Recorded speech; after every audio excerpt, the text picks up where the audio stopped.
Good morning everyone. So this is how simple a brake replacement on a 1.8 vvti Celica 2005 t230 t230 should be.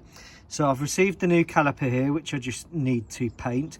The new caliper goes on via bolts, which should not be over torqued, just on here, and then your pads go in. Now interestingly, these bolts here at the top, they are to allow you to split the caliper, which I realised yesterday. I thought this was a single piece casting. I was wrong.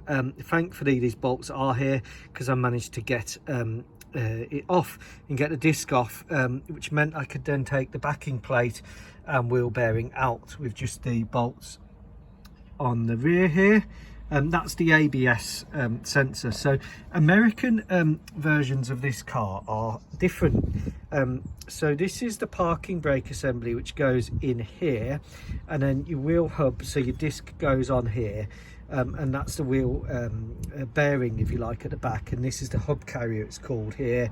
Then you've got your arms, your shocks, trailing rear arm, and the brake line coming in. So it's quite an interesting setup, and the setup for the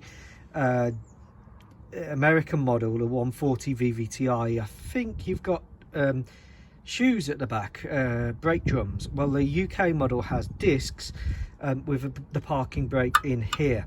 So this is the part that I've been meaning to replace. I've done the other side. This is the brake carrier backing plate, which also is where the caliper fits on, and the mechanic had over torqued or failed to lubricate these bolts here, which is what holds the caliper on, and that was the problem. I couldn't separate it. Thankfully the caliper is a two-part caliper.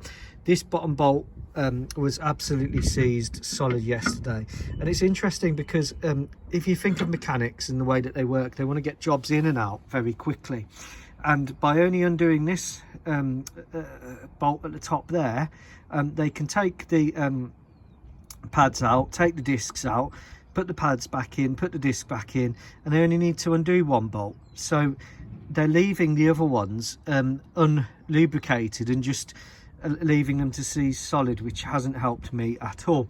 Now on the original car you wouldn't have the exhaust in this position, which means you could get an impact gun in here. You don't need to. These aren't that tight, they're just torqued up. They're not a heavy torque setting at all, and I'm getting ready now to put the parking brake shoes back in once I've got this painted and then finish the job. So if you are doing this job on a UK Celica, and mine is a UK slug leaker, it's not the VVTi lift, it's the VVTi, then this is what it looks like at the back of the vehicle. I hope that helps someone. Take care. Goodbye.